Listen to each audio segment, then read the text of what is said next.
TJ fakeouts, Veronica and Tina reunited. Everyone is a former finalist. Nia and Jordan together again. Jonna goes back to back, and a whole lot of one Mr. Weston Bergman. It's the Challenge All-Stars 3 full season recap and awards coming up right now.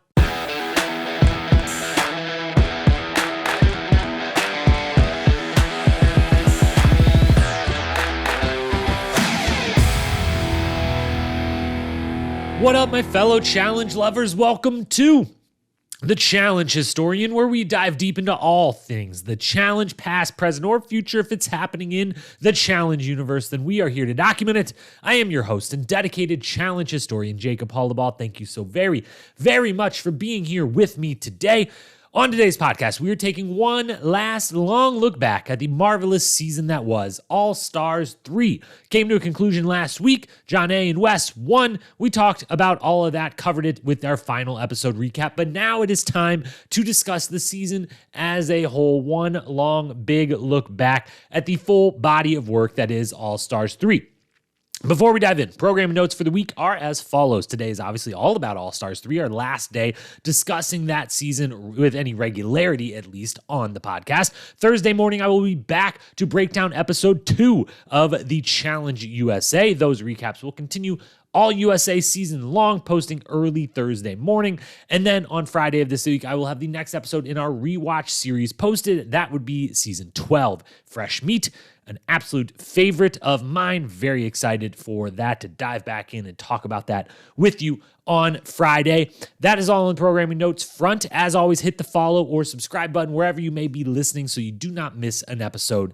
And now, let us dive in. The way we're going to do that, the format, the agenda for the day, if you will, is as follows. Somewhat follows kind of how we do the rewatch and recap full seasons over on the rewatch series portion of this feed, but we're going to start high level, talk about some of the good things, the great things, the bad things, ugly things, if there were, from this season. Just kind of a general consensus of what we liked, didn't like, from a higher level view. After that, we hand out some awards, because of course we're going to hand out some awards. I always hand out awards. Best daily challenge, best elimination, best quote, best moment.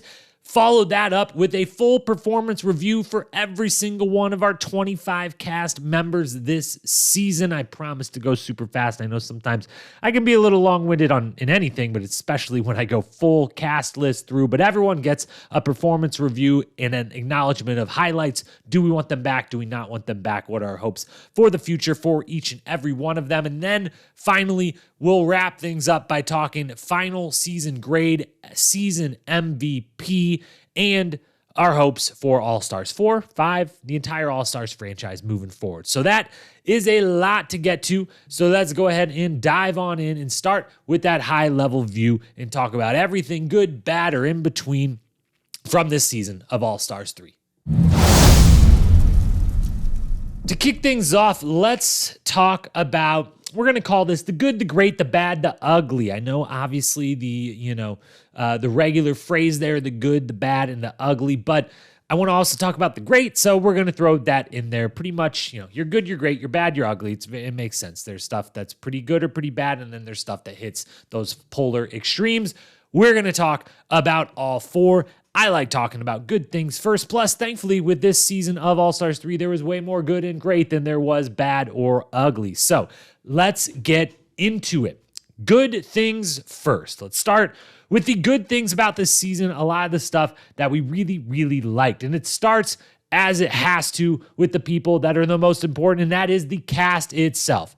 Thought this cast was absolutely wonderful. We will, of course, at the end of this podcast, when we do our full season grade, we will use the same grading rubric that we've been using for the rewatch series, which includes a male cast grade and a female cast grade. So we'll break this down a bit further between that and the performance reviews and everything else. But the cast in general was a wonderful, wonderful mix of people. It worked really, really well. It provided the right amount of storylines and drama and competition. It had a good mixture of all of those things. And the one thing that I'll say now that won't necessarily be brought up in a later segment is with this cast, our big question going in, while we loved it going in, we had a lot of expectation going in. The big question from myself and many fans out there, as well as I would assume from the production side of things on whether it was going to work or not work, was the introduction of younger cast members to the All-Stars world, younger in challenge years, if not actual age as well. But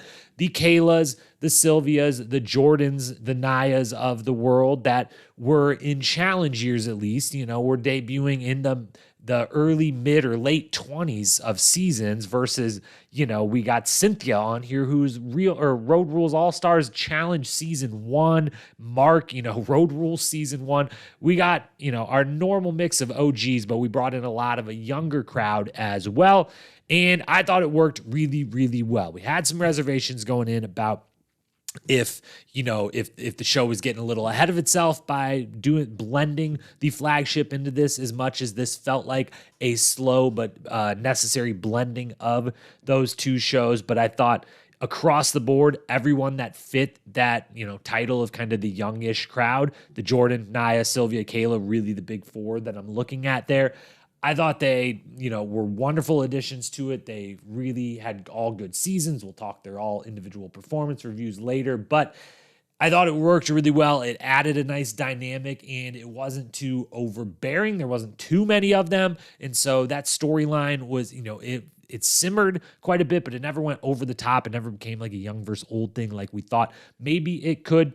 There was moments where it seemed like maybe we were on the verge of that a little bit. A couple people who thought that way, but no real moves in that direction. And as we saw via a couple of the alliances, the young and old got, and I say old, respectively, old in challenge years. That is, everything is referred to young or old challenge years. We're talking here. They interacted really well when, Veronica and Tina with Jemmy and kind of in the middle with Sylvia and Kayla there, all five of them, coming together in the treehouse and Ronnie being a part of that, Derek being part of that, great mixture. So I loved the younger crowd, how it coming in and how that worked. The other next good thing, quality elimination matchups. We'll talk more maybe about the eliminations as a whole and the sports side of this as a whole, but we did get a handful of really fun, really entertaining, really interesting elimination matchups. We'll do our best eliminations of the season later as well. But, a shout out here to, Jonna versus Beth, West versus Yes, I thought was the best duel. Both eliminations in the same episode, doing the knockoff game. That was really entertaining. Obviously, Jordan versus Darrell was entertaining for a ton of reasons. Nehemiah versus Derek, Mark beating Jordan, Jonna versus Ronnie, so many of them all the way through. A lot of really good matchups, a lot of very competitive matchups. And so I just thought they definitely, the eliminations as a whole, file them away in the good things category. Third and final thing in the good things category, the party scenes. Now, the party scenes easily could have been in the great things category because the party scenes in the All-Stars houses are absolutely great and wonderful and so much fun. The only reason they're in the good things has nothing to do with the people actually taking part in the party and everything to do with the editing side and the production side.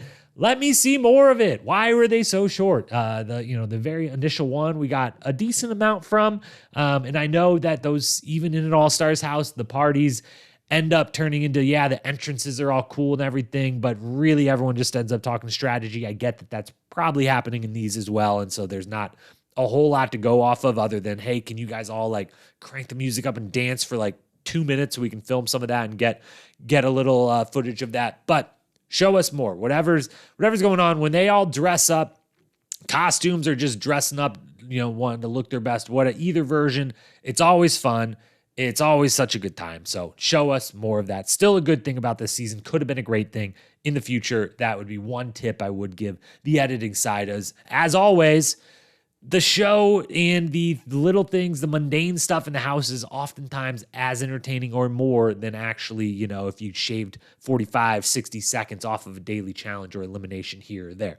Moving on to the great things about this season. And there was a lot of great things about this season. The first one that must be discussed, the format itself. First and foremost, It was very straightforward. There was very few twists or turns along the way. It's an individual game, and, there's going to be an authority. At some point in the season, the twist, one twist is that the authority gets smaller, but of course it was going to have to because there's way less people by that point of the game. So it's not really even a twist. They could have seen that coming. It stayed straightforward and simple. Last place goes directly into the elimination for half of the season, and then for half of the season, the winners get to pick, and that person gets to call out. Loved everything about that. I love when people get to call out their opponent in elimination. That was fantastic. Did they maybe miss the mark a tiny bit with, did the sabotages really have to be there? Did the stars ultimately paid off? No, the sabotages were pretty good, and they added some drama. And I think in an All-Stars house, as friendly as everything is a little bit more laid back as everything is. I think you need those built-in ways, those production forcing some animosity to brew. So I actually do like the sabotages for that specific reason. The stars, we talked about it during I think last week's episode, the final recap. I guess it was episode 9. They started the final in episode 9. Excuse me, but we talked about the stars, and really it ended up kind of not being that big of a deal in the end. And so maybe we could have done without that, but for the most part, it's a very straightforward game, and I like that about it. And very specifically, an incredibly well-orchestrated final challenge. So important to any single season of the challenge, mainly because, as many of you listening might be in tune with yourselves, because you might be one of these people, viewership drops off from the beginning to the end of the season because there's so many people that only are here to watch a couple people. If those get eliminated, I'm not so interested, or just by the sheer fact that there's only a third of the cast left, and some people aren't invested in who's actually going to win this, but rather the drama and the reality, the show of it along the way, that, the challenge has a bit of an end of season problem, a bit of a final problem. And so it's that much more important that the final is interesting and well done and competitive and fun. And it was all those things, and even more so that mattered this season, coming off the debacle that was All-Stars 2. So made a huge difference that this final one was, as we talked about over the last 2 episodes, thought a really well planned out, really great from a difficulty level. I liked the fact that they actually got to sleep and eat real food in between.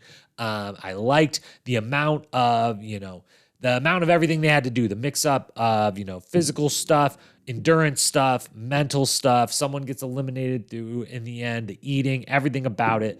My only single feedback was I said this was basically, like an A- an A final challenge, and that the only thing I would say would put it to an A+ was if it was just as competitive as this. But I would personally like to see the distance a touch more, like 25 to 30% more. I thought they still had to do a lot of endurance related to this one, but great final challenge. That really helped. The format in general was a great thing this season. Keep it simple. Keep it simple. Not just in All-Stars World, any single challenge. Keep it simple.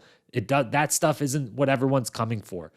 Next great thing, TJ's performance and just his comfort in the All-Stars World in general. Loved everything about, he's clearly, he's comfortable as the host of any challenge, as we're now seeing. Not only, flagship we've always seen, but even now with Challenge USA, brand new people he's never met, brand new game, this, that, and the other. He's obviously super comfortable because he's a fantastic host of this fantastic show that we all love. But you can tell the difference between All-Stars TJ and the other show's TJ because he knows these people, and he knows a little more the respect they have for him, he has for them, the interactions, the history a lot of them have together. And so he can really let a little more loose, ad-lib a little more, have a little more fun with them. He can poke fun and knows that it'll be received well because he knows who these people are a little bit more, knows their personality a little bit more.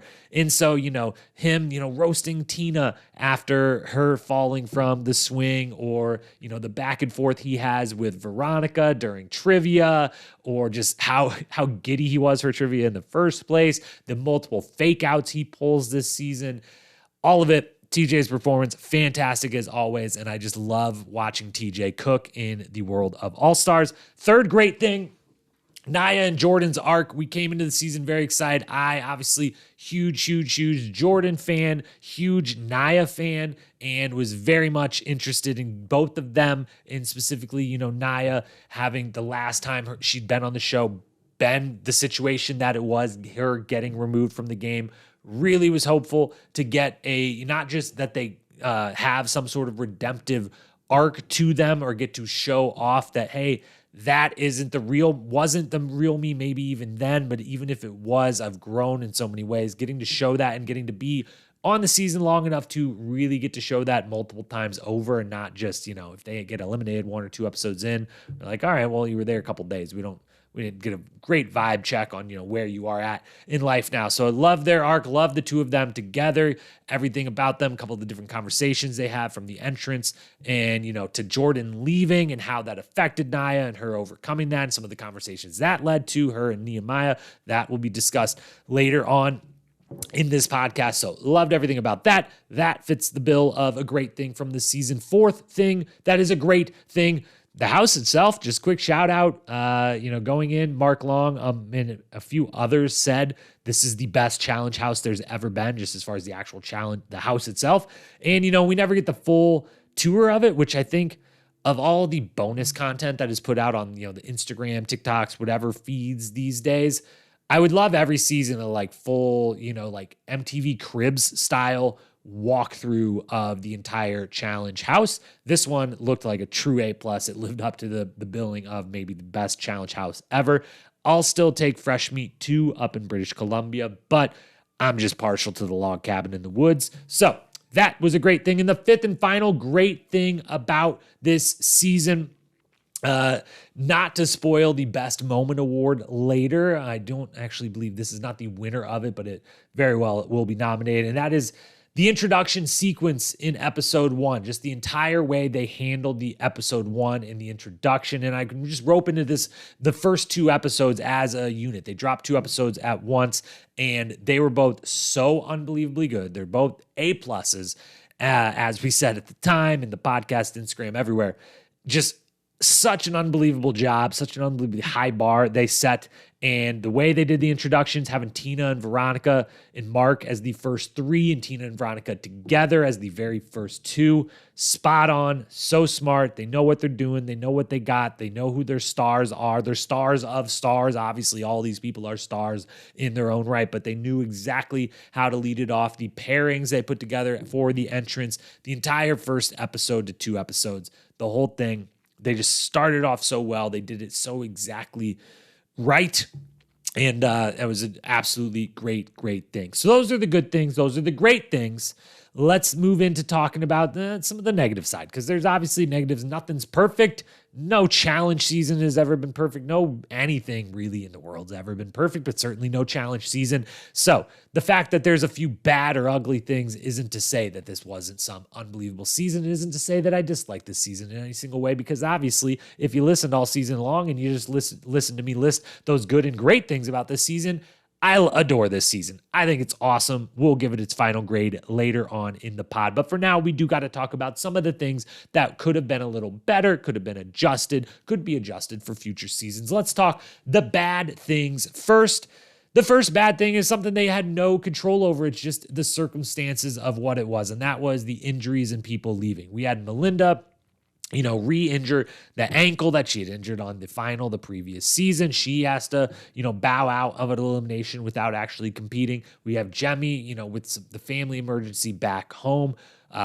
Here's the hope, and I have not followed up after that kind of week or so, how her father and family in general is doing, hoping for all, the best and wellness and everyone there, but that was super bummer. She has to leave for that reason. Tina gets injured. Veronica gets injured. Veronica getting injured at so late in the game when she's in power on the authority and just slips on the step and breaks her toe.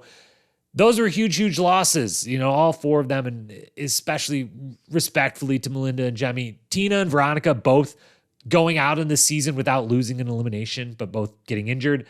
That's just a huge bummer, and that's, no one's in control of that. That stuff happens. It's pretty much can't go a challenge season now without someone gets hurt at some point. They're doing a very physical stuff. And it's going to happen.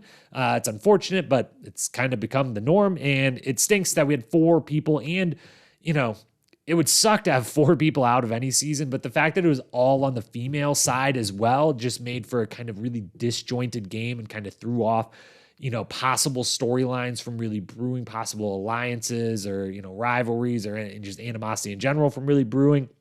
And obviously, again, losing Tina and Veronica, especially as, their confessionals, losing them in the house, just their attitude, everything about losing those two. There's a reason, like we said before, they led the entire show off with those two coming into the house.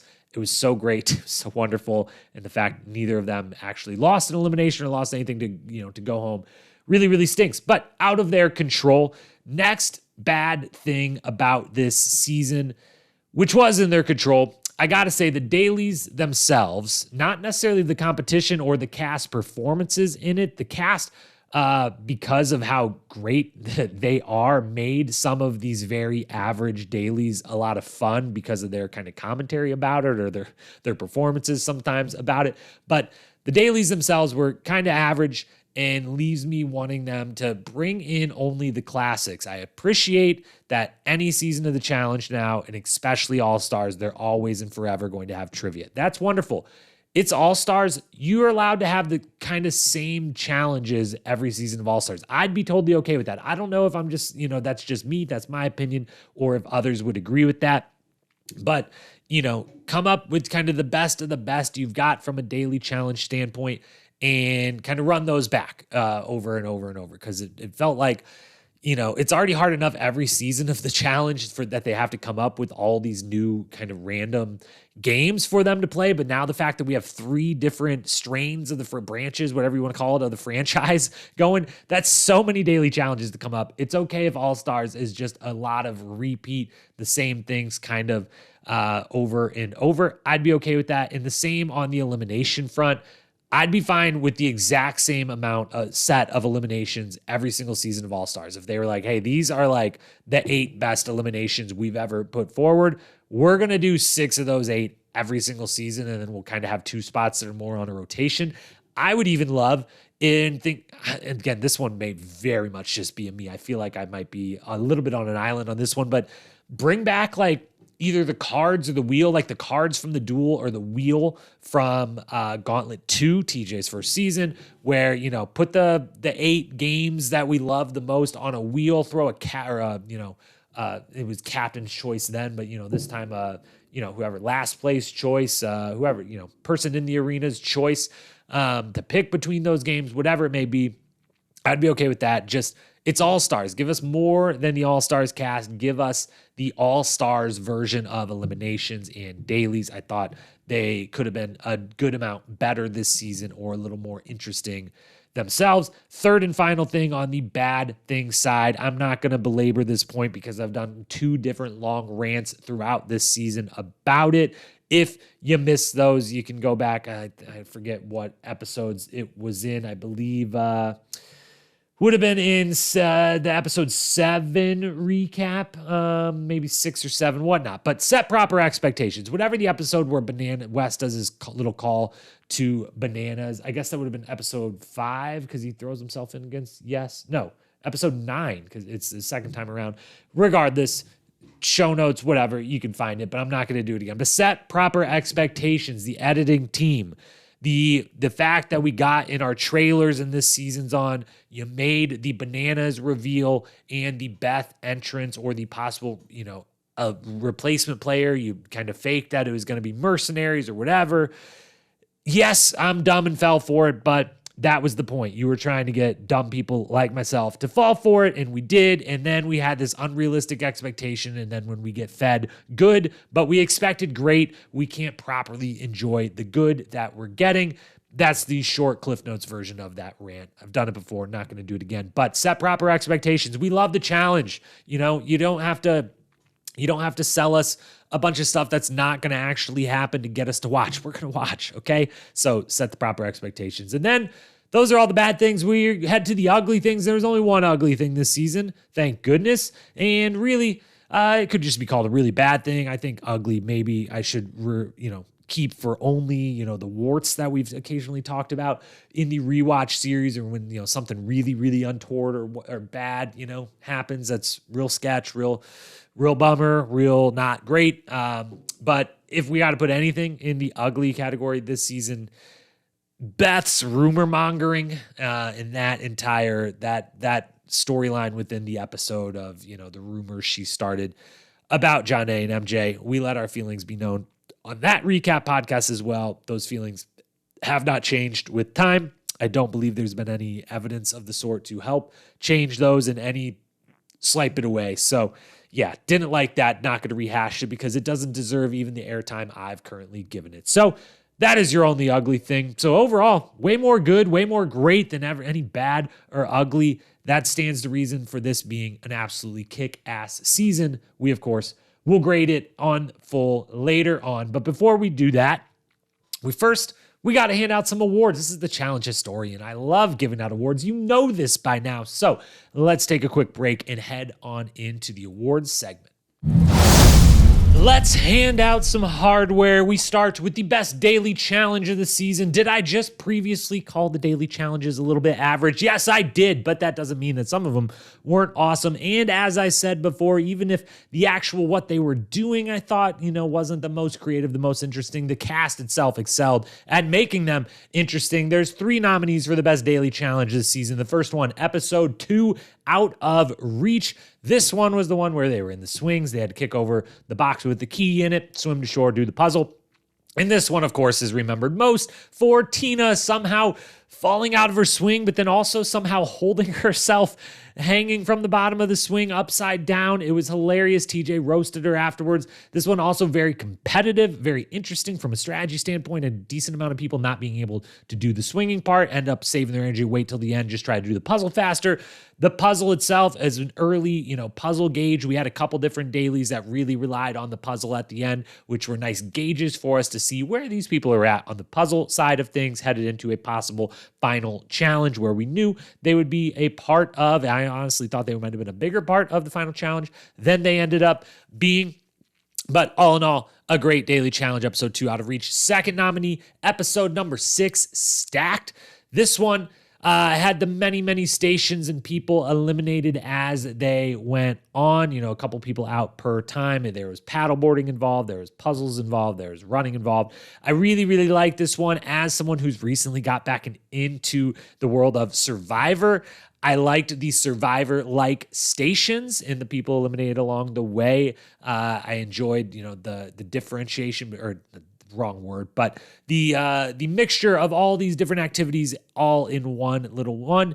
It wasn't a mini final the way that other seasons have had kind of the quote unquote mini final as a daily challenge where there's a ton of endurance involved. This one had some endurance, but not anything over the top, but still had that kind of element, that feel of like the mini final. We're going to make you do a bunch of different stuff all across the board, test you in many ways at once. Really liked that one. And then third and final nominee, that would be Shooting Stars, episode 7, which was trivia. And of course, every season that has trivia, I mean, I haven't done all of the seasons, obviously, on the rewatch, but so far, every season that has had trivia in the rewatch series, trivia has been nominated for the best daily challenge, if not won the best daily challenge of the season.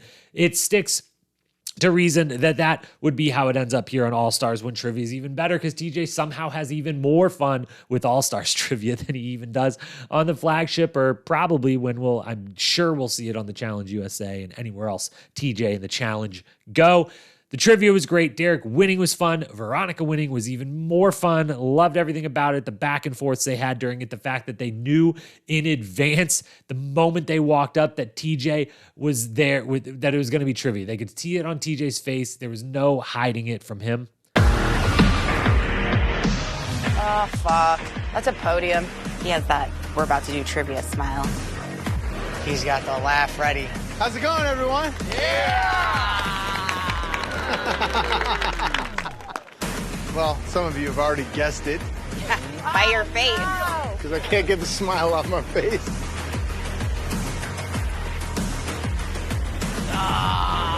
This is Trivia Day! Yay! So I really liked that. So Shooting Stars, Stacked, Out of Reach. If I got to give it to one, I'm gonna actually have to go with episode 2, Out of Reach, as far as I actually liked what the dailies were better in Stacked and Shooting Stars. Out of Reach was the biggest example of all of them this season of it wasn't that, the coolest daily challenge I've ever come up with. Far from it.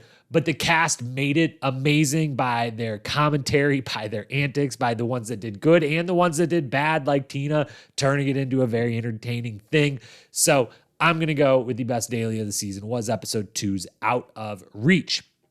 Then we've got the best elimination. That is our next award. We've got, of course, got 2 awards for the sports side, 2 awards for the show side, and then an MVP. That's how we break down these season-long awards, at least this version of them. So the best elimination, 4 nominees in chronological order here. There's episode 4, Steamroller. Jordan beats Darrell. They were in, the rolling log, either side of it. They had to move it using only their body power and dexterity within side of that log to their side of the platform to win. It went forever. Jordan pulling, the incredible strategy to realize Darrell's got the weight, maybe even the strength, and he figured out the technique. He's going to be able to move me, but I can get myself in this exact position where there's no way he can move me an inch. We will stalemate, and I think I can hold out longer than him.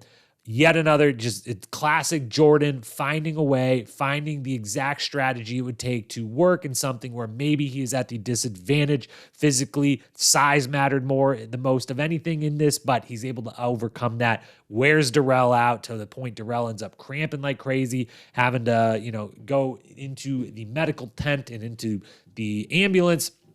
Jordan wins. That one was fantastic. Then second nominee, episode 5, Knockoff. Jonna beats Beth. I'm going with that one, but it's kind of a dual nomination for the entire knockoff, both sides of it. Wes beating Yes as well. Obviously, Wes beating Yes, they had this little budding, antagonistic nature between them, this mini rivalry, if you will, between them. So the fact that they end up in that elimination versus each other was great. And Jonna beating Beth after Beth pulls that bullshit shenanigan rumor mongering that Beth wants to do, and then beating her so quickly that Beth actually kind of quits in the middle of it and says, I don't want to lose. I'd rather just kind of DQ myself and quit because obviously I'm going to lose and I don't want to be up here anymore and let's just get this over with and let me leave. So Jonna winning an elimination, we said going into the season, we really, as much as we don't want to see her in there because we like her so much and wanted her to do so well, it was great to see her go in and get some wins in the elimination ring.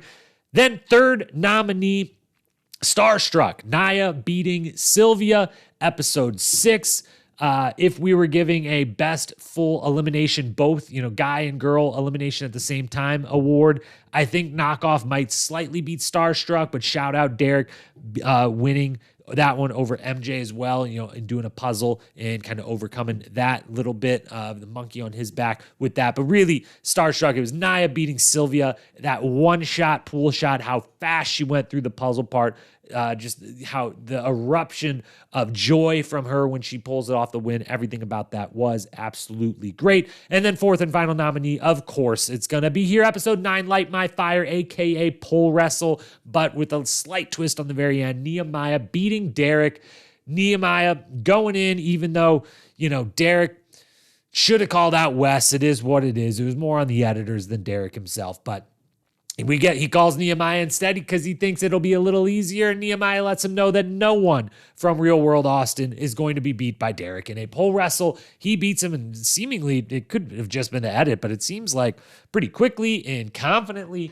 It was absolutely awesome. That's a huge deal to beat Derek in a pole wrestle. That's a big, big, big deal for Nehemiah. But if I've got to pick one of these four as the best elimination of the season, I think it's objectively the choice, but I also admit that subjectively my bias may be strongly at play here because there's nothing that I get more entertained by. There's nothing I like more in the world of the challenge than Jordan outsmarting someone to an elimination win. So episode 4, Steamroller, Jordan beating Darrell.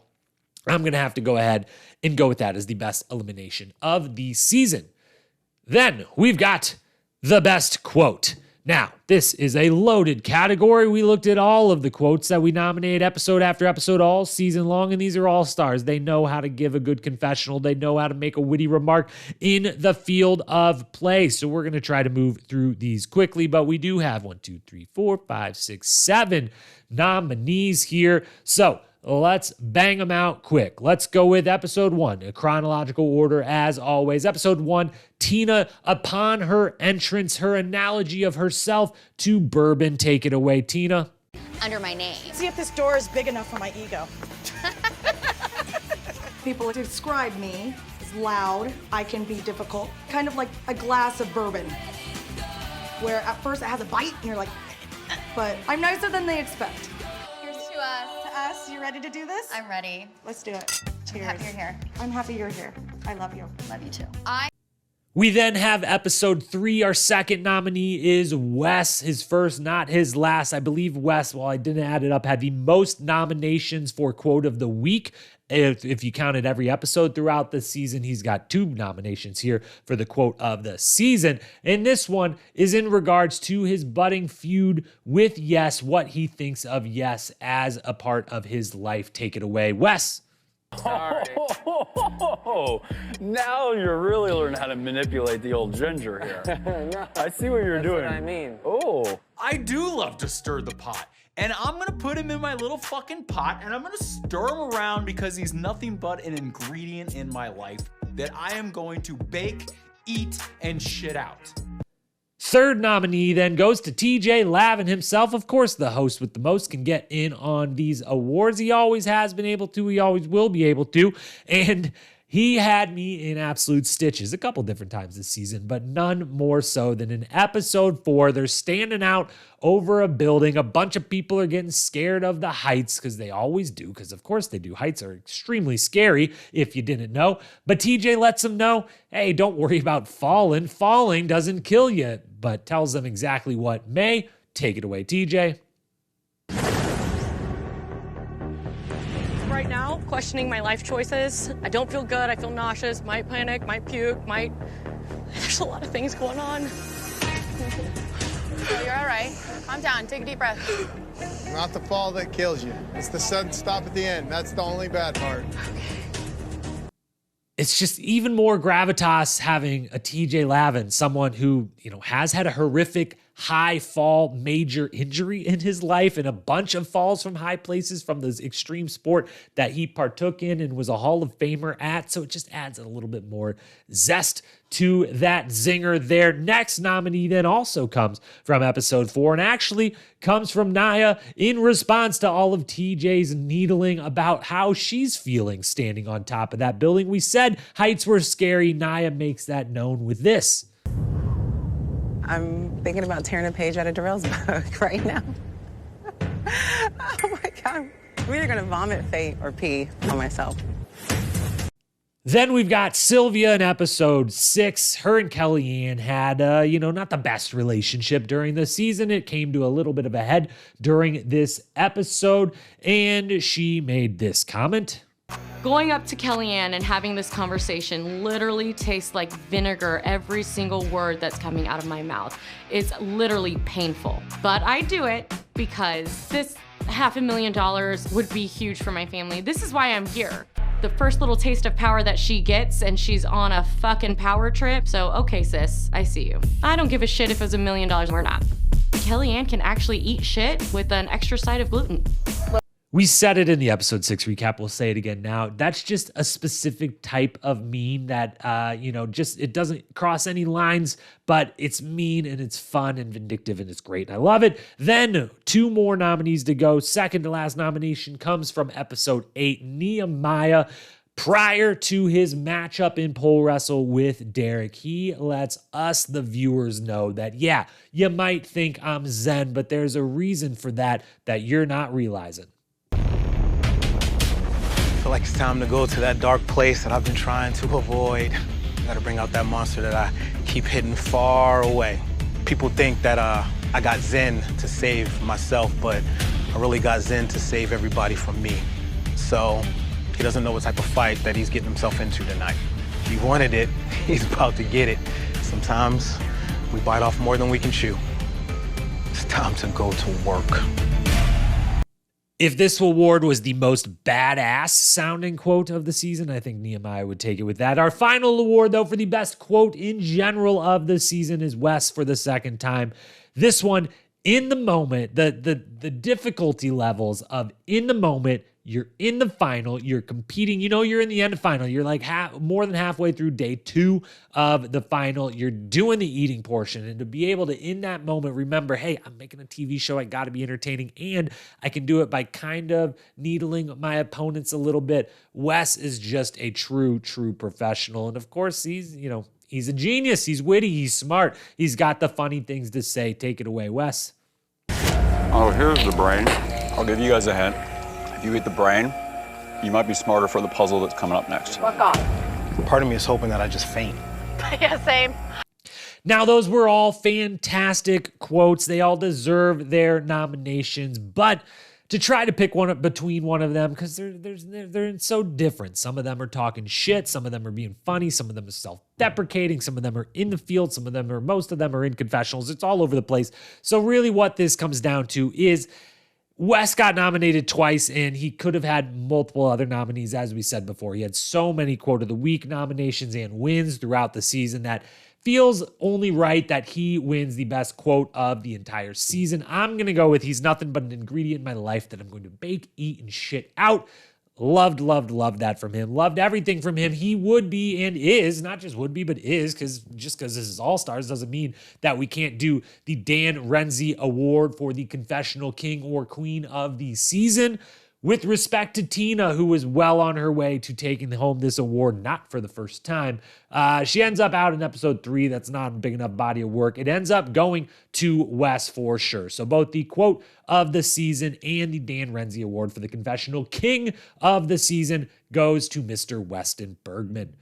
Now, we will move on to the second of our 2 show-based awards. That is the best moment of the season. This is a big one.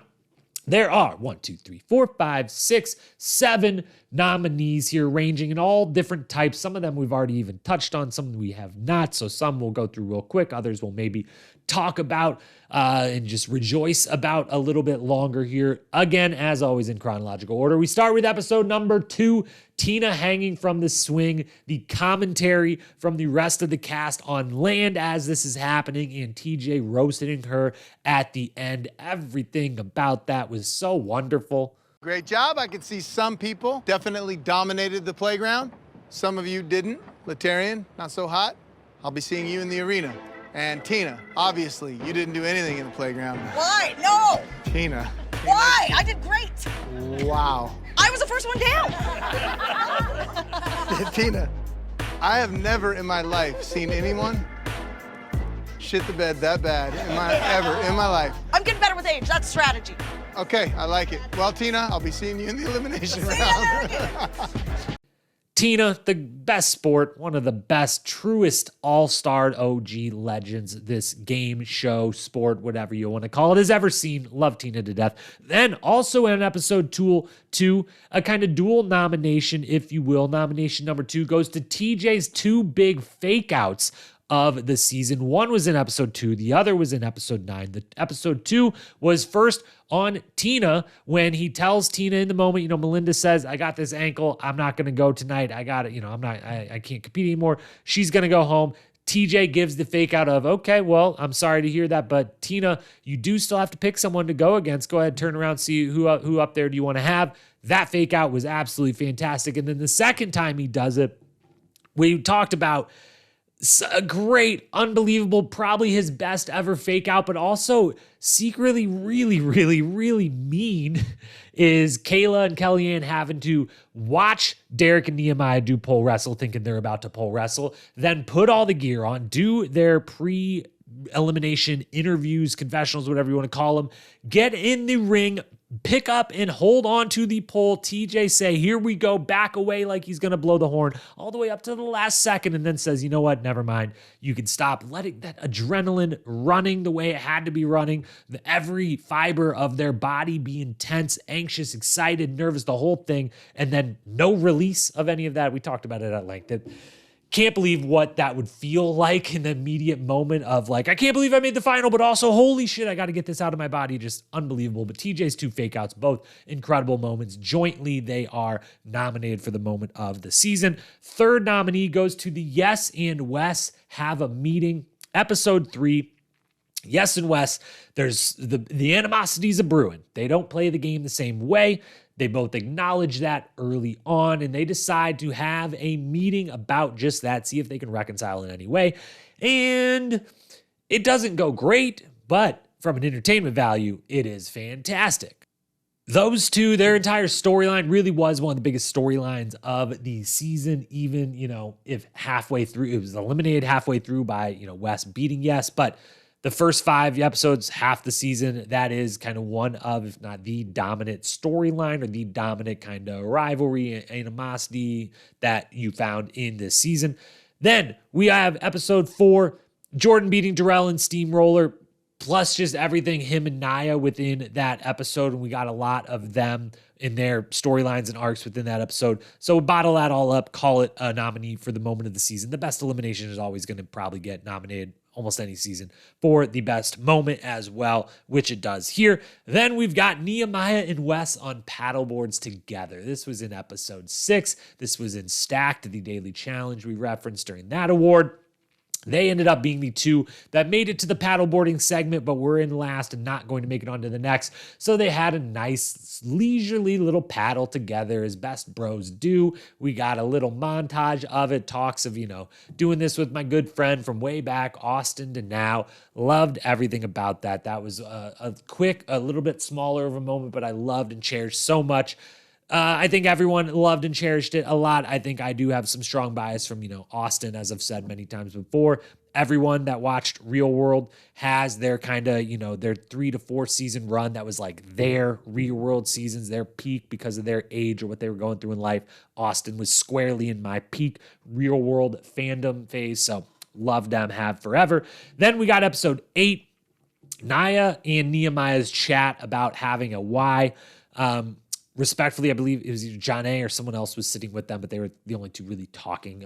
So respect to whoever else was a part of that conversation, probably was actually a part of the conversation. Just they edited it, down to the minute length or whatever we got. But really, really enjoyed the 2 of them talking, getting to see, how Nia was dealing with, I came to do this show, but I came because also I knew Jordan was coming, and that was kind of the support system I need to re-enter this world. And then he leaves, and now I'm here on my own, and I'm struggling with it, but got to overcome it. Nehemiah, talking about you gotta have your why. That was one of the biggest things that helped him in his life. This, that, and the other. The whole thing about it, it really struck home with me personally. I loved everything about it. I loved those real, raw, vulnerable moments from the cast where we actually get to find out some real stuff about them as people. So that was fantastic. And then the final nominee for the best moment of the season is Jonna winning back-to-back. Her, except getting to that boat, yacht, excuse me. It's not a boat, it's a yacht. It's always a yacht if TJ's on it.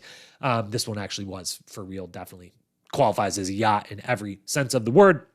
But just her entire performance in the final, her getting there, her getting to that yacht, getting that money, making Wes say that she was smarter than him, winning back-to-back, just solidifying, validating everything 10 times over about her status in this world, not just All-Stars, but the challenge in general. So that was a kick-ass moment, as much as, Wes winning maybe should be nominated as well for everything that meant for him.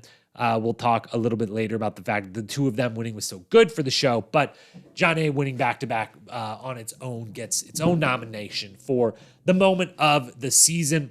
But if I've got to pick only one, and it's tough to only pick one, but the way I usually try to do it with the best moment is try to think, when I think of this season, what is the first thing I'm going to think of? And oftentimes, it might be just the people that won, or if there was some iconic elimination, or rarely, but maybe even iconic daily challenge is going to less happen, but iconic elimination or something, maybe that comes to mind first. And yes, maybe when I think of this season first, my first thought might be this is kind of the Wes season. It's all about Wes for the most part. It might be Jonna winning for the second time in a row, or it might be that Jordan Darrell elimination. But if I'm being honest, if you take out just kind of who won or who was the kind of face of the season, and I think of specific moments, I honestly, the first one that comes to mind is the entire Tina hanging from the swing, the commentary about it, and TJ roasting her afterwards. That just, it sticks with me so well. I can see her hanging upside down so clearly in my head. It was so funny and so fun, and she's so great about, such a great, self-deprecating about it, and all of that, handles it all super duper well. So I'm going to go ahead and give the award to Tina and TJ and everyone that commented on it, that entire moment. Loved that. So that is your moment of the season. Now, of course, we do have one big, some would argue the biggest, I would say the biggest award left to give. That would be the season MVP. But before we do that, to lead us up to talking about that season MVP, we're going to first give everyone from this season a grade. We're talking performance reviews, grade cards, however you want to say it. Every single cast member, we're going to do it in order of them going home. So you can kind of assume probably the grades are going to go from bad to worse mostly, but it's not just about being there long. It's their actual performance. We're going to give them a letter grade for their performance. We're going to say whether we want them back or not. And then a couple quick thoughts, either highlights they had or just thoughts or things to work on or could have been different, whatnot. Just a couple quick hitters. We're going to go super duper fast through all these people, so this doesn't take all day long. But again, we will go in order from first eliminated to last man and woman standing. Let's start Cynthia Roberts. She was eliminated the first episode in the Crawl Brawl elimination, losing to Tina.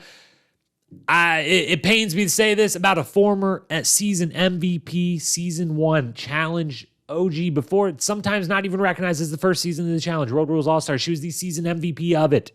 But here we give her a D+. We only got one episode. It wasn't a lot. It wasn't great. She loses the elimination, the whole thing. It wasn't great. We got to give her a pretty low grade. Do I want her back? No, I got to go with no. I wish we got more time with her this season because I do love her, but she feels like, and there's a large crop of these people that, especially kind of from the first 10 seasons of the challenge, that are definitely older in challenge years and probably older for the most part in real life years, that I love the fact that we got Cynthia at all, that they casted Cynthia. She deserved it. She is an all-star in this world. But a lot of some of those really early folks, I feel like I want to see them once, and that's it, because there's only so many spots to give. If I say there's no one in this cast that if they came back, I'd be like upset about. But can't say yes to everyone. We start with a no for Cynthia. Then second person, Tyler Duckworth, my guy Tyler. Love Tyler so much. He was also eliminated episode 1 in Crawl Brawl. He loses to Cyrus. He gets a C-. Do I want him back? Absolutely, please, and thank you. Now, highlights or thoughts on Tyler. The entertainment ability is still just so high with him. It's so good. Even in one episode, he made a mark. He made an impression. But he did lose the first elimination. We got so little of him. I feel like C- is truly the highest possible grade anyone that goes home episode 1 could possibly achieve. He did that. So Tyler gets a C-. Melinda Collins, next. Episode 2, disqualified for the ankle injury from the previous final. She gets a D+ as well. Joins Cynthia's the lowest grades, second lowest grades of anyone in the season. There's one lower coming up. But Melinda, D+. Do I want her back? No, because some people have to get replaced. And there's going to be a common refrain of no, because some people have to get replaced. It does not mean I dislike the person at all, or I would be upset if they did come back. But as we kind of said with Cynthia and kind of set the stage of, the same 24 people can't come back every season. If they're going to keep the cast around 20 to 24, there's so many people I want to see in this world. There's got to be some moving in and out. So there's going to be a lot of people I say no, because some people have to get replaced. There's going to be a few people that get a no, because I don't want to see them back at all. So she falls in the former of those two categories. It was fun to see the Austin trio together. It was a super big bummer that her ankle wasn't fully healed from the final before, and that they did these seasons so close together that didn't really have the time to fully heal. Was very susceptible, to possible re-injury, and that's how she goes out. Bummer. But she ends up with a D+. Just is what it is.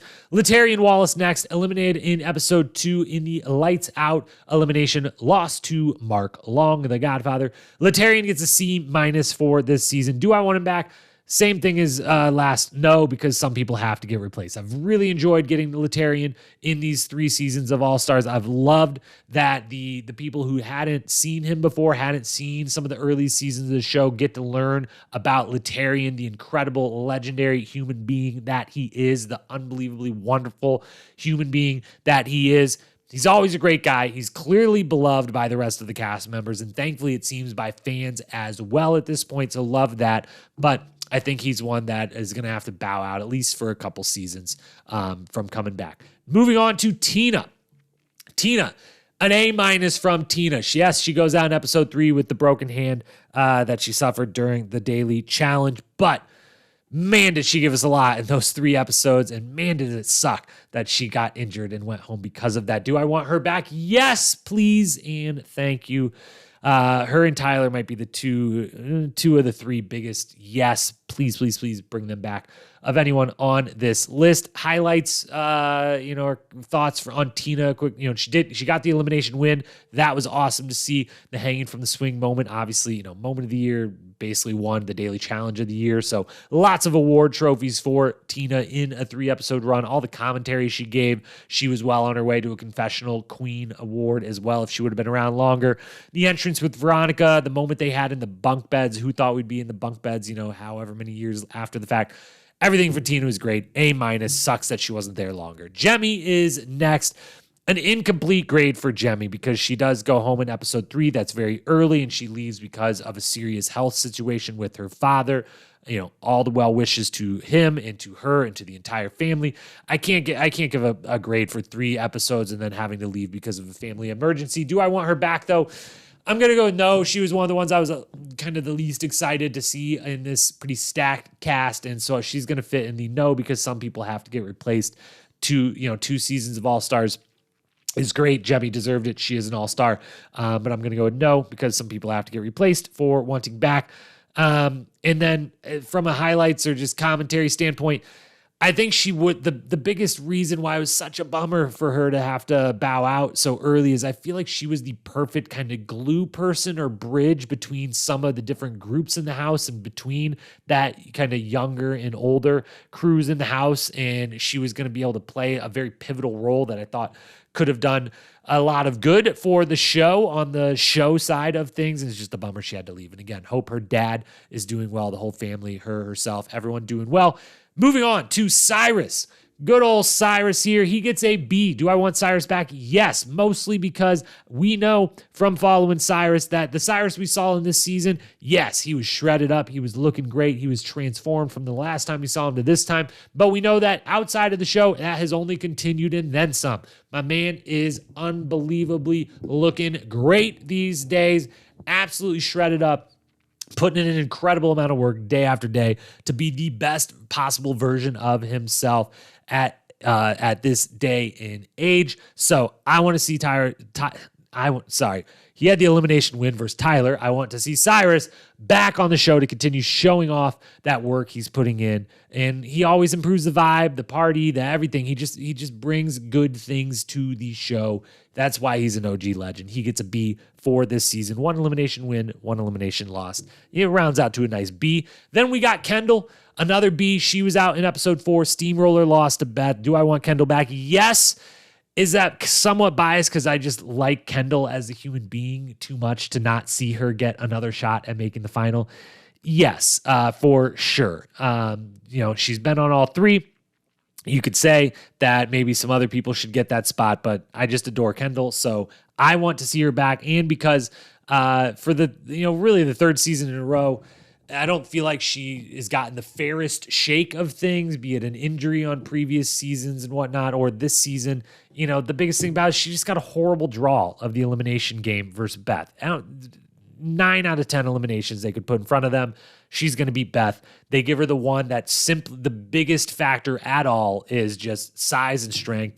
And, she's just just a lot smaller than Beth is, and lost that because of that single thing, not for any lack of athletic ability or heart or strategy or anything else. Just that one came down to one specific thing, and it was a huge, huge mismatch for her, and that sucks so much. But I loved her and Kellyanne together. That was fantastic to see their friendship on screen. She was doing great in the daily challenges, and just overall, she needs to find I don't know if it's in her. We said it before. She's just one of those people that's kind of too nice for the challenge. But if she can find that mean, cutthroat bone moving forward, if she can get past doing things like, I don't know who to put the sabotage on, so MJ, I guess, but that was a bad idea, but I don't know what to do. I don't like being mean.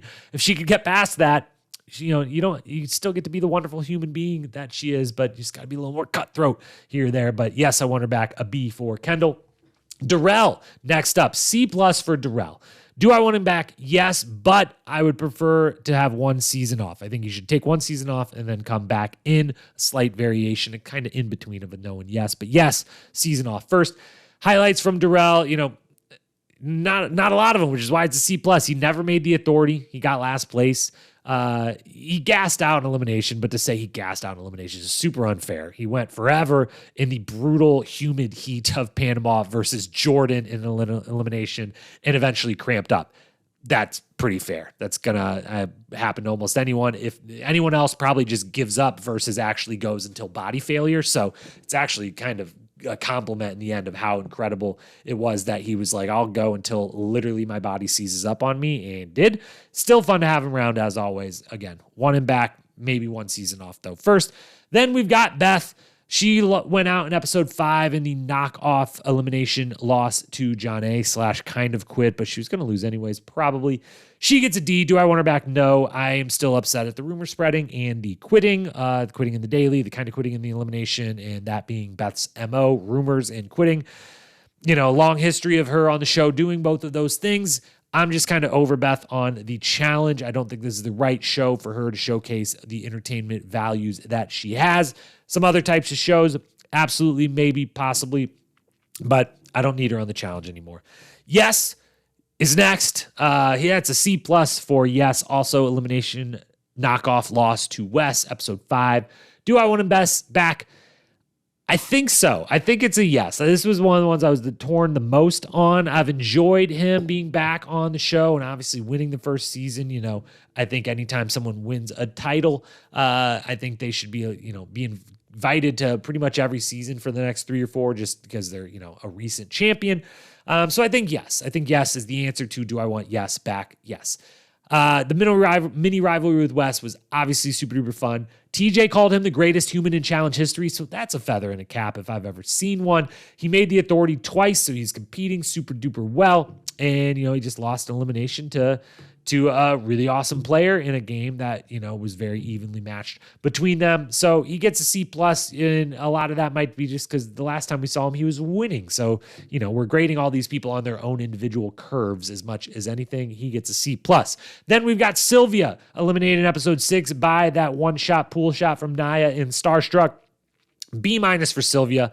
Do I want her back? Yes, but on the flagship show. Either one would be fine, but she's one I would love to see go back even to the flagship. I kind of wanted more from Sylvia. Got to be honest, that grade could have been a lot higher. She gave us some really, really good stuff. I just wanted to ramp it all the way up. I feel like we were starting to get there, and then she left, got eliminated. I think she is a star in some combination of she needs to let herself be the star / she needs to be given the chance to shine. A little bit of her, a little bit of production, editing, whatnot, both sides of that. But I think she is a legitimate star. We got some good stuff. I just wanted a little more, wanted her to ramp it up. That's why she ends up at a B-. Then we've got MJ. I give MJ a B. He also went home episode 6, the elimination, Starstruck, a loss to Derek. Do I want him back? Yes, but one season off. Same thing I said for Darrell. I want him to be back in the All-Stars world, take one season off first. He did great for this season with the target squarely on his back. He handled the Beth bullshit very, very well. He got an elimination win, made an authority, so competed super well. And for the fact that he kind of early on became just this huge target because Brad decided, I threw it on you once, I'm going to do it over and over. wasn't really in any of the alliances, had a huge target, handled all that well, got pretty far considering the odds stacked against him. Give him a B overall. Then there's Ronnie, another B, episode 7, lost the pull your weight elimination to Jonna. Do I want her back? No, because some people have to get replaced and because she fits a little bit of what I was saying about Cynthia, of those super early players who I want them to get the opportunity to come in once. I don't know if I need to see multi-season runs from them at this point in their life and challenge career. But, we didn't get to fully see the athletic abilities of Ronnie, but we saw enough of it that I hope that a lot of fans who maybe hadn't seen those early seasons know and understand now that Ronnie was one of the original, like, real badass athletes of the show at a time when it didn't matter as much if you were a badass athlete. She got into the major alliance of the season, even though she was the one, quote unquote, the like no one knows who I am person of this season. So that's very, very impressive. And then that alliance just kind of dissolved and ended up with her in elimination going home. But a B from Ronnie. Very good season from her. Then we move on to Jordan. Eliminated episode 7, pull your weight, loss to Mark. He gets an A- from me. Do I want him back? Yes, but the flagship. I'll take him on either, but this guy needs to be on the flagship. And I want Jordan to do 3-4 more seasons in a row, the flagship, and really make a run at building one of the best resumes and careers of all time. The thing that says everything you need to know about this season from Jordan comes from a quote from West. All season Jordan was regarded by pretty much everyone in this very stacked male cast of, Jordan's the guy we got to get out of here. Jordan's the threat. West summed it up perfectly with his quote about Jordan actually being a wolf. What in the fuck did we see last night? Because that was unreal. Jordan wins. To anybody who's been around him, we're not surprised. We haven't been crying wolf. It's a wolf. When the eventual winner of the season and the guy who probably has, the biggest reputation, biggest name in the challenge world outside of maybe Jordan, is in the house saying like, no, like this isn't just talk. Like we got to get that guy out. He's going to beat us. That says everything you need to know about him. He had a great arc this whole season, him individually, him and Nia together. The cowboy hat looked great. He was into authorities. He had that amazing elimination win, so he was competing super duper well. Was the loss a little disappointing? Yeah, it was a bit of a bummer. I did definitely, it's to the Godfather, and it's, Godfather beats him at a tangram, is a little quicker at, lifting some weight into the sky. So be it. It was a little disappointing. Knocks this from being, an A or an A+ even down to an A-, but still a fantastic season for Jordan. Then another fantastic season, Veronica, another A-. She leaves with the injury in episode 8. Do I want Veronica back? Hell yes. She is the third of that trio of people I said are kind of the top contenders for who I want to see back again, along with Tina and Tyler. She was in the Authority 3 times. She won trivia. So obviously competing super duper well. The entrance and the moments with Tina, seeing her and Yes together was amazing. Her commentary all season long was on point. Confessionals on point. Super duper bummer. I mean, the biggest bummer of the season, if we remove, obviously a broken toe is nothing compared to like some really heavy medical situation that Jemmy's father was going through. So if we take that to the side, the biggest bummer of the season is, Veronica breaks a toe after she's won and is in power in the game late in the season where she's pretty much a shoo-in to get to the final at that point. Such a bummer. Cost the show so much. And it cost us and Veronica herself from, seeing Veronica in the final. I really wanted to know what that would have been like. I'm sure she would love to know what that would be like, what exactly she is capable of at this day and age.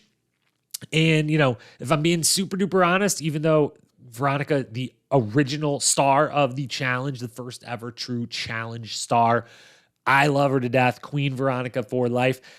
I don't know that the final would have went so great for her, but I really wish we would have got to find out and she would have got to push herself and see what she's made of. Nowadays, hopefully she will be back. Hopefully we will get to see that on a future season because she was kicking ass. She was, again, 3 authorities, winning daily, goes out while in power. Just an absolute bummer. But that's Veronica, an A- for her. Then we got Derek, a B+ for Derek. He loses pole wrestle in the last episode to Nehemiah, second to last episode, episode 9. Do I want him back? Yes, but 1 season off or on the flagship show. Derek is one of the older crew that I would love to see back on the flagship to mix it up with some young bucks. He won trivia. He beat MJ in a puzzle. Both of those were big moments for him personally. He made that known, and we all knew that for him. I loved him and Mark's alliance and bromance throughout the whole season. He was in the authority twice, so he was competing really well. Generally fun as always. Could have been an A range. I honestly, if he would have called out Wes, I would have given him an A- minimum, but we drop it to a B+. Still a really great season from Derek. Next up, Kellyanne. A B for Kellyanne. She loses mid-final. We are into our finalists of the season. She loses in the mid-final elimination to Kayla. Do I want her back? I'm a little bit torn, but probably yes. I was just left with, I was rooting for her. As I said, going into the season, I thought she was going to win, and I was rooting for her on the female side to win. I would feel very similar if she comes back, but the final just left me a little uneven taste of, I thought it was going to go a little bit better once she got all the way there. She did make 2 authorities this season. I feel like she was the biggest target on the female side in the house all season long, getting that kind of respect of, she might not be the former champion that a few of the others were, but I think everyone was looking at her as the stiffest competition come final time. She had a couple failed deal-making conversations and escapades that were super funny and entertaining and interesting to watch. Her and Kendall together was great, as we said when we spoke about Kendall. And she just kind of didn't have it in the final, which was a little bit of a surprise. But those puzzles, she overcame it at one point this season. It backfired on her at other points this season. So I'm pretty confident I want Kellyanne back. And if she does come back, I will yet again be rooting for her heavily. Then we've got Mark. He was eliminated mid-final as well. Mark gets an A+.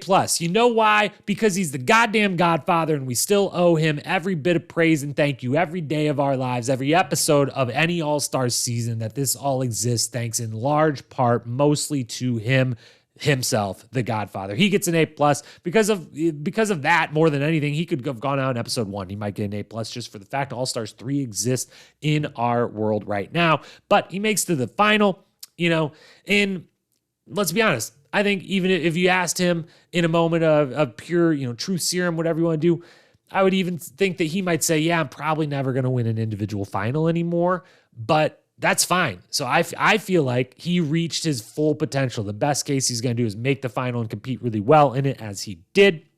I just don't know if it's always an individual thing, that from the endurance standpoint, he's just such a big dude, especially in the hot locations they've been doing these in. It's just not necessarily in the cards. It would take a very specific final contestants for that to happen, but it's his baby. I thank him every day for it. He was entertaining. He beat freaking Jordan in an elimination. That's a huge, huge deal. He won 2 eliminations, Letarian and Jordan in the same season. Are you kidding me? And, the Mack truck confessional that could have easily been a quoted season nominee. A+ from Mark Long, the Godfather. Thank you as always, Mark. Then we got Naya, made the final, got 3rd place. Give her a full-blown A. Do I want her back? Yes, but maybe on the flagship. I would take her in either one. I think I might want her even on the flagship, though. I think she could compete there very, very well, but I would love her on All-Stars again as well. Her entire arc, how she talked about her growth from, the last time we saw her to now, that first shot win in elimination, her chat with Nehemiah, her vulnerability during the helicopter challenge. And, she was right there until the eating portion of the final. So there's just nothing bad at all to say about Naya's performance this season. It's a full-blown A. On to Nehemiah, another full-blown A. He made the final. He got 3rd place. Do I want him back? Yes. I want Nehemiah or Brad to win. I want one of those two guys to win. Let them come back every season. All-Stars stalwarts until one of them wins or both of them wins. Nehemiah has the commentary in the first episode. I loved everything about his commentary. Episode 1, having Wes in the house exactly right, not letting that be a deterrent on his game, only a value add. Seeing the Austin trio together, as we said before, beating Derek and pole wrestle, freaking Derek and pole wrestle. That's incredible. Solid run in the final. Nehemiah remains one of the faces of the Challenge All-Stars. He gets a full-blown A. On to Kayla. A- for Kayla. She made the final. She got second place. Do I want her back? Yes, but on the flagship and casting spoiler alert incoming. Skip ahead 15 seconds, but you already probably figured it out. Yes, Kayla is on the newest season of the flagship being filmed right now. Thank the challenge gods for that. Thank you, Kayla, for doing that. Our wish seems to have come true. Before the season, we wished for Kayla to have so much fun that she would be encouraged to go back on the flagship show, and now she seems to have done just that. She was probably the most dominant female player in the dailies for the season. It's a little closer on the female side than on the men's side of who was the most dominant during the dailies, but she probably takes that home on the female side. She absolutely came to play. She, openly didn't get along with everyone, which is kind of new in the All-Stars house and nice to have a bit of that. So really enjoyed that. Enjoyed her energy, her commentary the whole time. Feel she was right there in the final as well. There's a version of that where, she maybe takes home that win, but overall, a very good season from Kayla. We give her an A-. Then we've got Brad, second place on the male side. He gets a full-blown A, and yes, as we said before with Nehemiah, I want Brad back because I want to see Brad win. I think he deserves, if anyone can, deserve to win a season of the challenge, he deserves to win All-Stars. I would love to see him back. I would love to see him win an All-Stars. I would love to see him back on the flagship as well. He's one with Derek as one. I would love to see, a little older guy go in with the younger guys and wreak some havoc, and I think could still not just compete, but do incredibly well in that slightly more physical game. He was the most dominant player in the dailies all season on the male side, and it wasn't close the way Kayla was maybe a little bit more of a close. He won 3 times. He's in the authority a bunch outside of that even.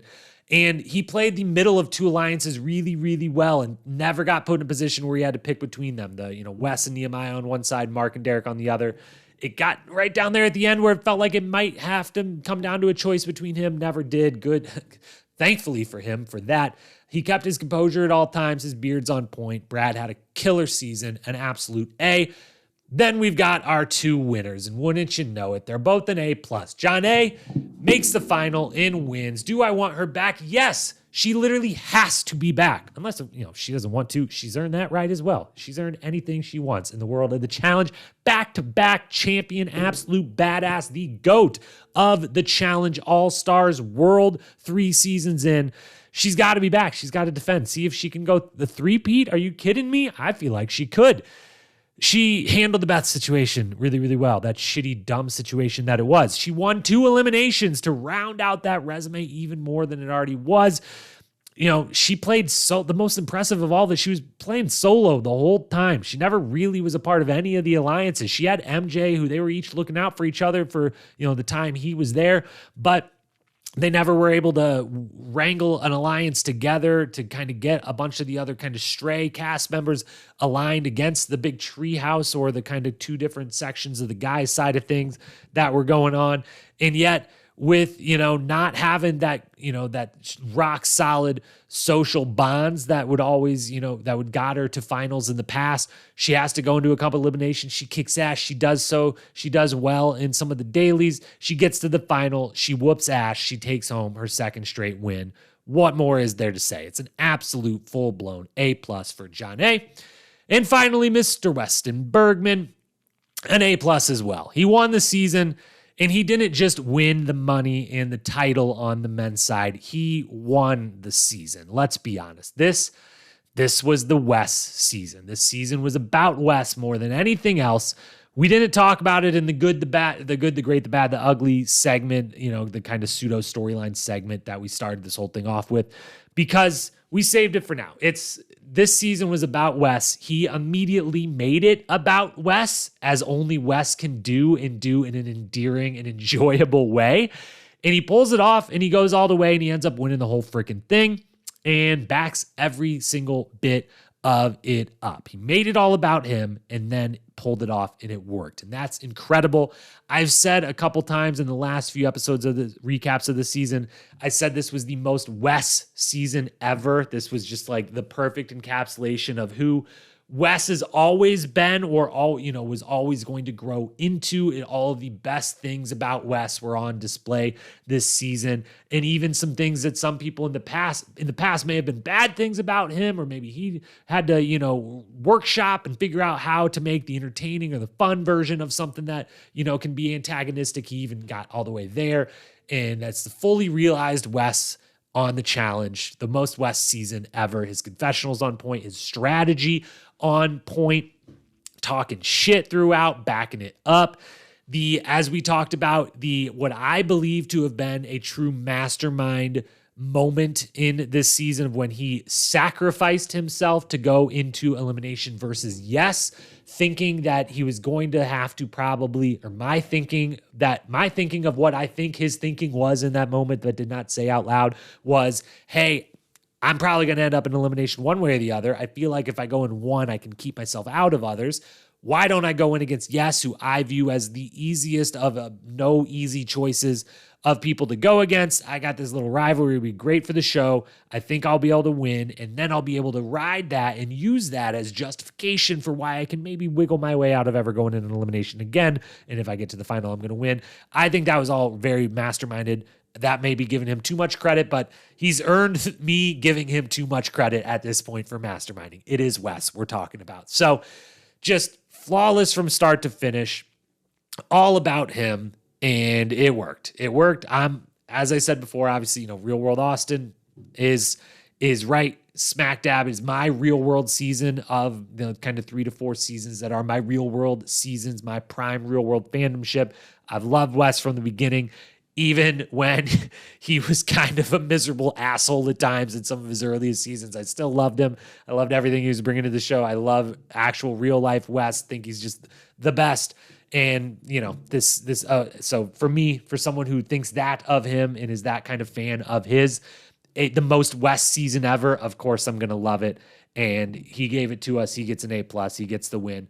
It's incredible, which leads us to then, everyone's been reviewed. Everyone's got their grade.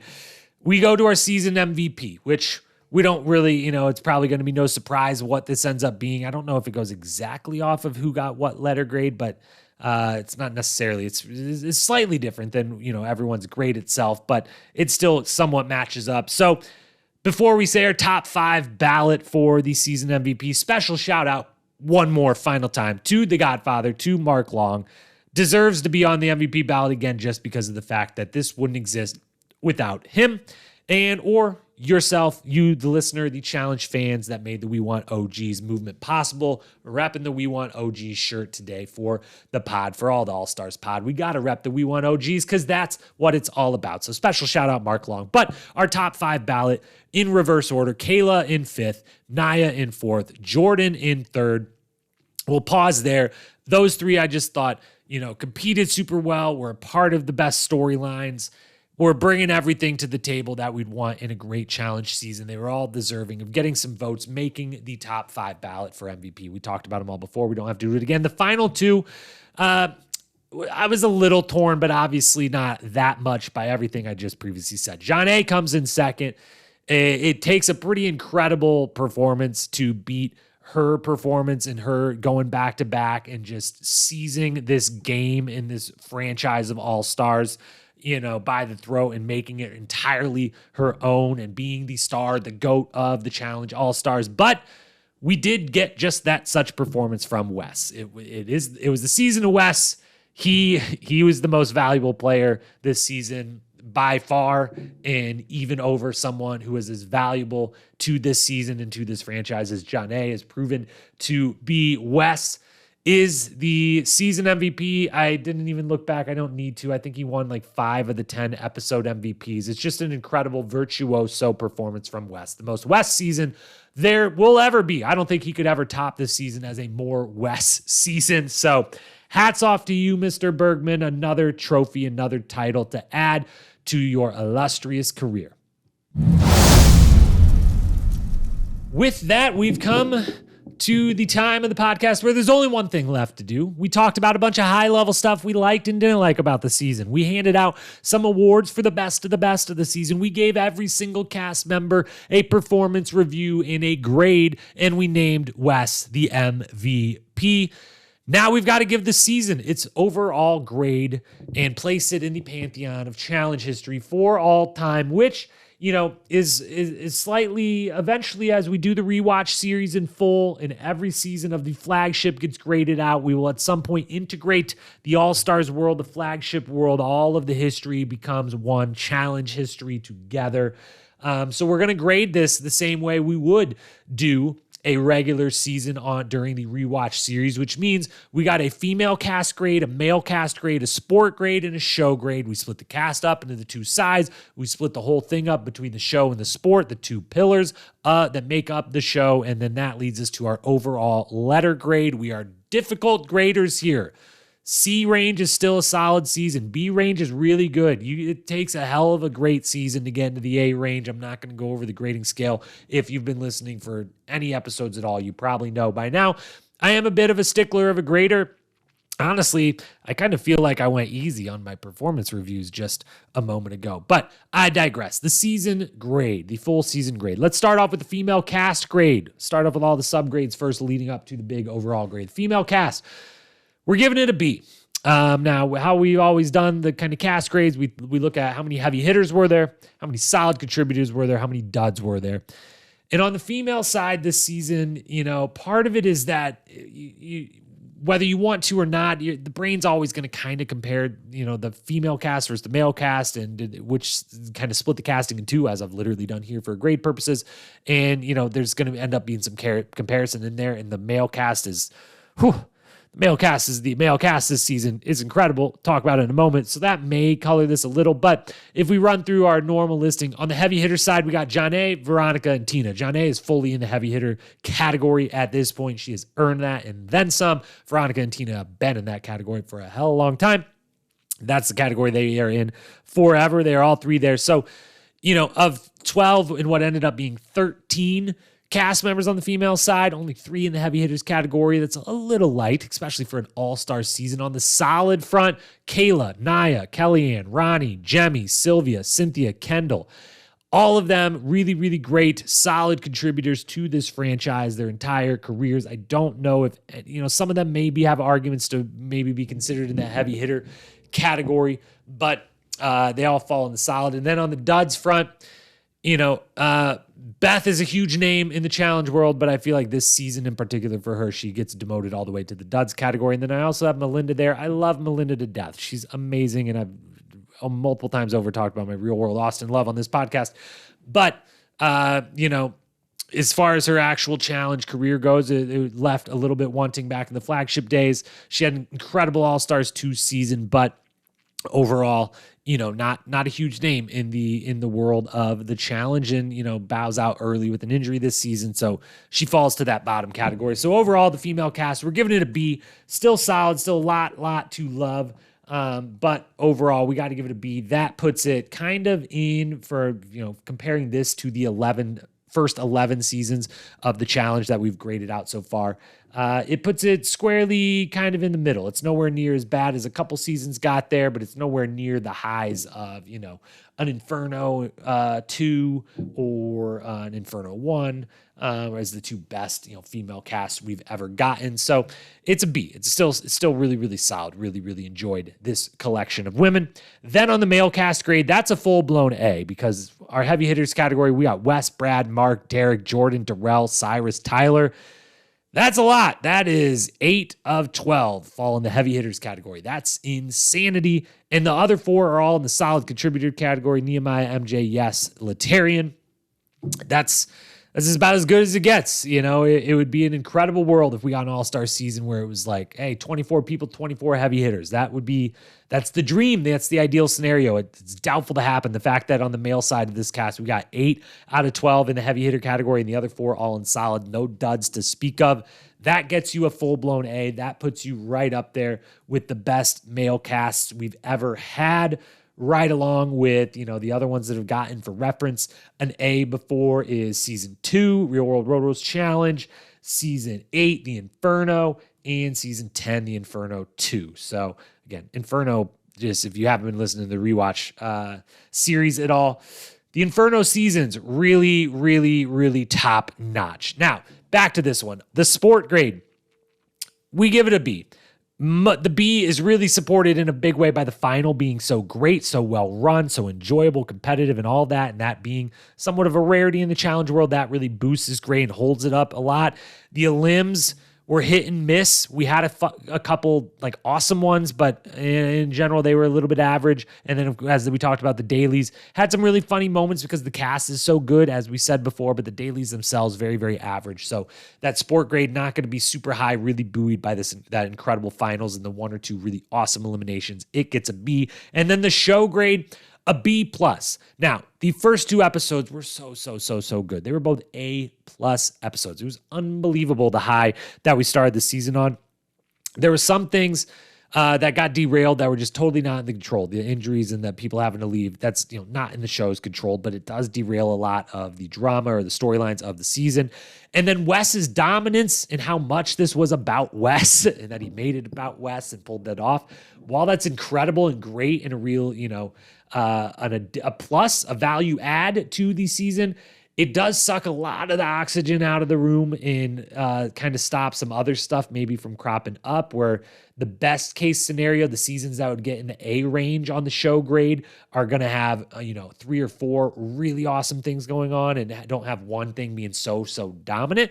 And so, B plus, it was really, really good. The show aspect was better than the sport aspect for this season for sure, which, reflected in the grade there, but doesn't quite reach that A category, which means our overall grade then, we got a B for the female cast, an A for the male cast, B for the sport grade, B plus. For the show grade, overall grade of a B plus, which again is an incredible grade. I'm a difficult grader. A B plus is fucking fantastic.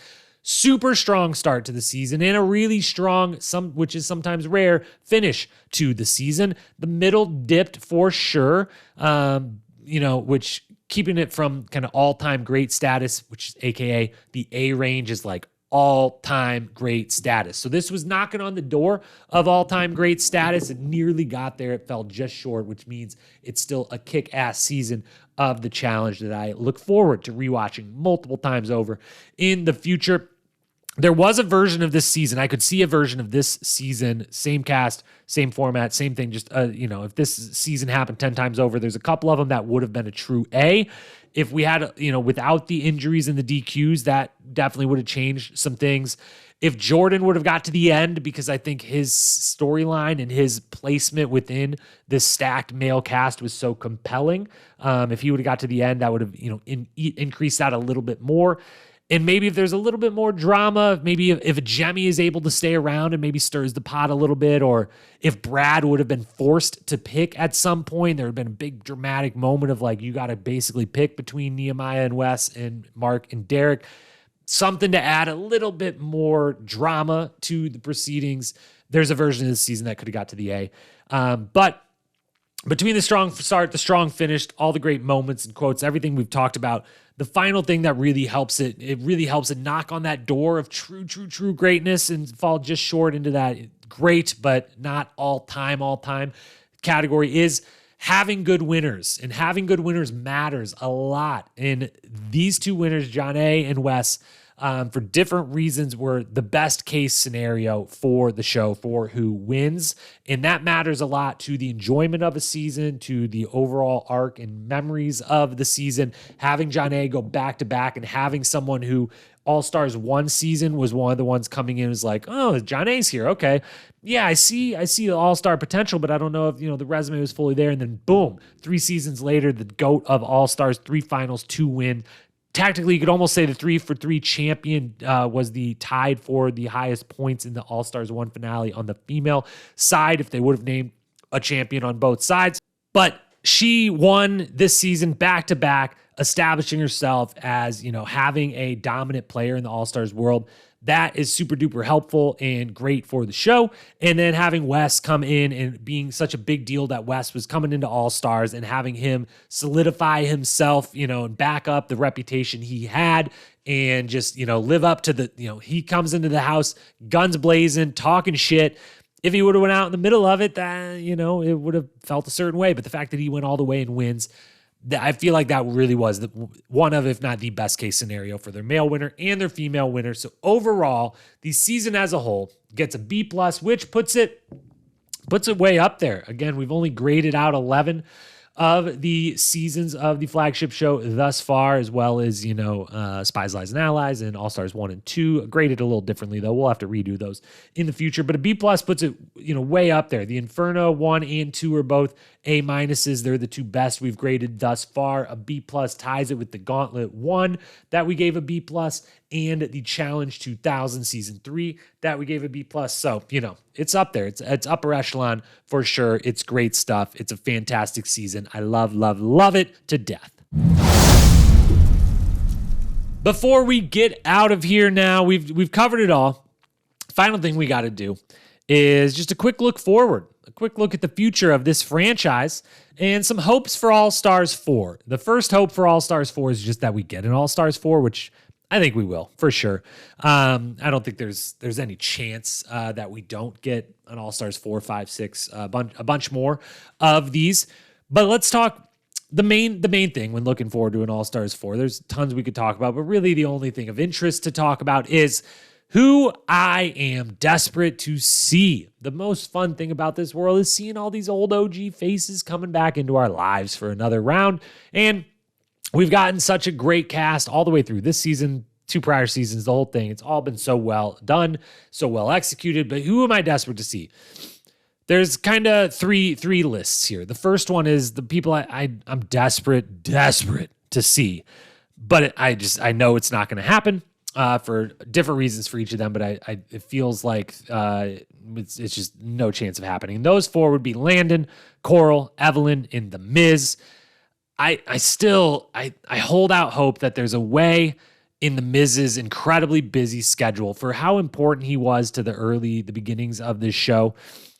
If there's any way, the perfect world would be The Miz and Coral at the same time doing a cameo as like a 1 episode as mercenaries, or just literally just showing up for anything, for the stupidest reason ever, just to have one confessional or say one thing to the guy. I don't care what it is. Mercenaries would be ideal. But find a way to bring them into the fold, just to put the respect on their name. It's there already, but to acknowledge that, Veronica is the first ever star of the challenge, the first ever faces of the challenge. After that, a slightly different thing, kind of the same thing, but slightly different, was Coral and The Miz. And they're the 5 seasons, 4 of which they did together, but they each did 5 out of like 7 or 8 seasons there. They were such a big deal. They were so meaningful to the challenge that I want to see them in this world of All-Stars somehow, some way. Doesn't feel like it's going to happen. The ones, though, that I'm desperate to see that I feel like there is hope. It's a big list here, but I'll just rattle them off. Abram, Timmy, Emily Schramm, Keena, Sarah Rice, Theo Vaughn, Dan Renzi, Laurel. A bunch of different reasons for a lot of those people. Just a couple of the quick shout out. Keena. Maybe this is just because I'm coming off of the Gauntlet 2 where she just absolutely whoops ass. But I feel like as another kind of under the radar, not for top of mind, but kicked ass back then and would probably still be great now. Don't know what the hell she's up to, but just going to say she'd probably still be great. Would love to see her. I don't know if Sarah Rice will ever do it. Obviously, I haven't been listening of late. I am still a fan of, though, the Brain Candy podcast, the wonderful podcast with Sarah and Susie, both of Challenge fame. They've shed a light on some of the worst, the darker sides of the challenge and the things that the show didn't do so well at back in the day and could have been a lot better at, or still could be a lot better at, and kind of the mental health side of things, which is all fantastic. And I applaud them for doing so. And again, love the 2 of them together on a podcast. Haven't been listening of late, but have before. Plan to more in the future. I feel like there's a world, though, where Sarah could be kind of convinced of like, hey, like, let's bring some of that, the things you talked about that were issues back in previous eras of the show, and let's have you talk about those in a new era of them and actually show that the show maybe has gotten better at some of those things, or give a chance with you here to do better at those things. I feel like there's a world where she could, that competitive itch could be scratched a little of hers and be talked into showing up and showing out, because she was just, she's such a big presence in the world of challenge. I would love to see her again. Theo Vaughn, very big celebrity now in the comedy world, huge successful stand-up comedian. I don't know if he would be willing to do it. It feels like something though maybe he would just do for the fun of it. Dan Renzi, got to get Dan Renzi on this just for his commentary. And then, the Abrams, Timmys, Emily Schramm's, Laurel's, just, great competitors that I would love to see, what they're still capable of. Now, final category though of the desperate to see is the one that I would title If They Knew What Was Good for Them. And that one is one person, and that is Cara Maria. The fact, I've said it many times, I literally think about this every single day for the last, I don't even know, 6 months or more, the last few seasons of the flagship show and all the All-Stars seasons. The fact that it by all accounts appears that they don't even give a courtesy casting call to Cara Maria anymore is just astounding, and just such a huge mistake from everyone involved at the challenge. It just doesn't make any sense to me at all. And I love Cara Maria to death, and I think she would absolutely kick everyone's ass on All Stars. And if she's on, she's Mount Rushmore. If she might be Mount Rushmore all-time challengers across the board. And certainly if we split in male and female sides, she is right up there with the best that's ever done it. And is, she was the face of the challenge. She was literally, when they put the challenge on streaming services, she was the literal face of the show for a good reason. Her arc within the challenge world is one of the people we've saw the biggest, longest arc, the most young to older, growing up before our eyes, changing as a person before our eyes, learning before our eyes, kicking ass before our eyes. The fact that they're not calling her for the flagship or for All Stars or for anything is absurd. If they knew what was good for them, they would cast Cara Maria on All Stars 4, and I'm desperate to see that happen. The other hopes for All Stars 4 then, from a format perspective, just keep it simple and straightforward, and you're going to have a great season again. Just keep it simple and straightforward, just as you did for the most part this season. As we talked about, that was a great thing about this season. Otherwise, are they going to do individual every single time? I don't know. Pairs would be kind of fun, rival style or ride or die style, the new style they're doing for 38, but I just think pairs would be kind of fun. Male, female pairs would be really, really good. I don't know if there's enough X's in the world to do an All-Stars X's version, but that could be interesting possibly if there was enough out there willing to do it. But whatever way, pairs could be fun, or just keep it individual. Regardless, simple, straightforward, that's all I care about. And then my final wish, the singular wish that I have, is just what I started this segment out in general, is just that they do it. Give me at least 10 full seasons of All-Stars. Please. I think they will. I think they have a hit on their hands. I think, this works as effectively as any of the three branches of the franchise at this point. And I think there's no reason. There's definitely the cast, enough cast members want to do it and are open to doing it repeatedly. I think the money is there. The production is there. TJ loves doing it. Everything about it. I feel like it's a big hit. I don't know what, how much it is helping Paramount Plus or not. But it feels like it's helping it a lot. That's probably just because I love it. I'd freaking do a podcast about it. Of course I do. But give me 10 full seasons. Just do All Stars 4. Do it soon. I'm liking one episode in Challenge USA. I'm glad season 38, the flagship's coming. Let's just always have a challenge season on. You want to give me 3 franchises? That's fine. One after the other, roll them out there. I'll watch them. I'll recap them. I'll talk about them. I'll have the best time with them, as I know you listening will as well. So that's my wish. That's my hopes for All-Star 4 and beyond. And that's everything I've got to say for now about All-Stars 3. We've covered it all in mind-blowingly deep detail, as we always do. If I missed anything, if you think I was way too harsh or way too lenient on a grade, if you think I got the MVP wrong or an award winner wrong, anything at all, any commentary you got about All-Stars 3 or anything challenge related, you hit me up, you let me know at Challenge Historian on Instagram. It's been great to start interacting with a bunch of you out there listening. more the better. Hit me up, slide in the DMs. I respond to all of them.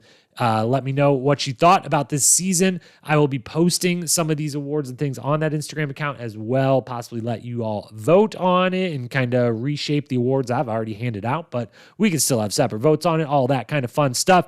As always, hit that follow, subscribe button. As we said before, thank you so much for being here, not only today on this episode, but this entire All-Stars 3 season long. This has been the biggest and best season of recaps yet for the Challenge Historian podcast. It's only going to keep getting bigger and better from here. Then we're going to, slowly, it's not just going to be me forever. I know I've said that before, but it's really slowly but surely starting to happen in the background. There's some big things coming. I'm thrilled that we're finishing our third season of All Stars, recapping it, and the future is only bigger and brighter, I think, for the show and hopefully for this podcast as well. So thank you so much for being here. I hope you've enjoyed this entire season. Follow along with the Challenge USA. If you're not watching, if you're someone who's holding out because you're like, I don't know who those people are or anything like that, give it a chance. It's really, really good. One episode in. I think it's going to be a great season. It's a good time. We'll be recapping those Thursday mornings. The rewatch series continues, of course. Fresh meat. Get to binging. That'll be out on Friday. We will talk again very soon. Until then, love ya. Peace.